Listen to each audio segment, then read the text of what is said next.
नमस्कार, मी दीपिका धसाडे इयत्ता दुसरी सादर करत आहे अभिवाचन. विकास बोधकथा भाग 2 मधील कथा. देव कुठे आहे.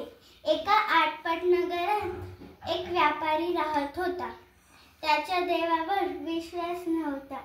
त्याला नेहमी वाटायचे की लोकांना सतत देवाबद्दल सांगितले जाते, म्हणूनच लोक देवावर विश्वास ठेवतात. जर लोकांनी देवाबद्दल कधीच काहीही ऐकले नाही तर बहुधा ते देवावर विश्वास ठेवणार नाही, देवाला मानणार नाही.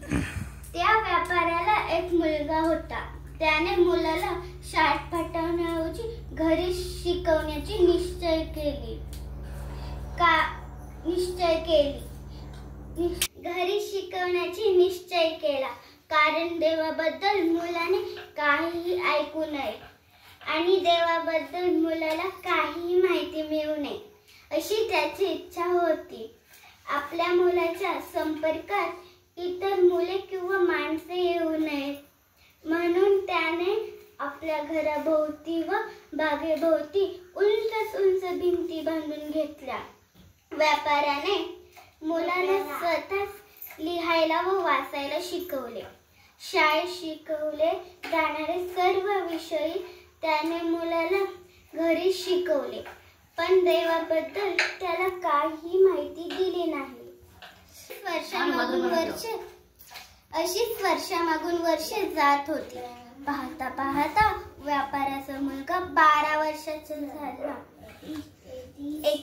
एके दिवशी सकाळी व्यापारी नेहमीप्रमाणे बागेत फेरफटका मारत होता. अचानक त्याच्या कानावर त्याच्या मुलाच्या बोलण्याचा आवाज पडला. त्याला वाटले, माझ्या मुलाला तर कोणीच मित्र नाही. बहुधा तो स्वतःशीच काहीतरी बडबडत असावा. असा विचार करून व्यापारी मुलाच्या पाठीमागे हळूच येऊन बसला आणि त्याचे बोलणे ऐकू लागला. मुलगा म्हणत होता, ज्याने आकाश, चमचमते तारे, सूर्य, चंद्र निर्माण केले, धरतीवर सुंदर सुंदर फुले आणि फुलांमध्ये सुगंध निर्माण केले, ही झाडे, हे पर्वत, या नद्या, हे प्राणी, अशा अद्भुत गोष्टी ज्याने निर्माण केल्या, तो किती महान असेल, तो किती सुंदर असेल, तो किती ज्ञानी असेल, किती दयाळू असेल. तो कोण आहे ते मला समजायला हवं. मला त्याची पूजा करावीशी वाटते, त्याच्यावर प्रेम करावंसं वाटतं, त्याची आराधना करावीशी वाटते. त्याने निर्माण केलेल्या या अद्भुत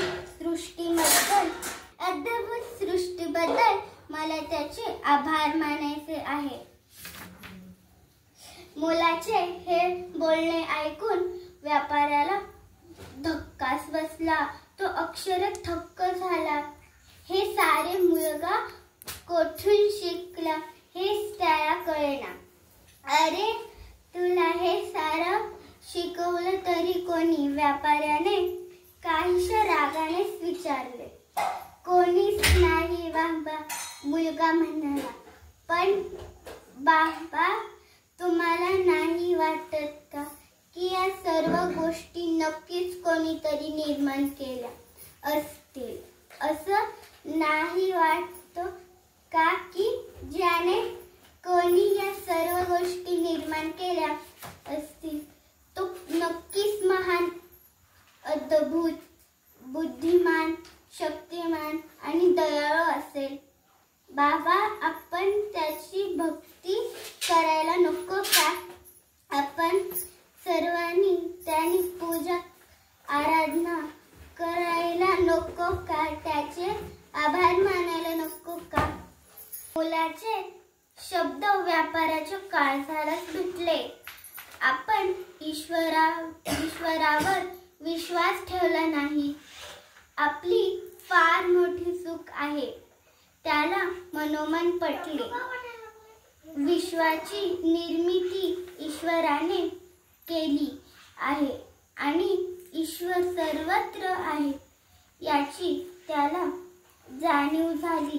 त्याने हात जोडून सर्वशक्तिमान ईश्वराला नमस्कार केला.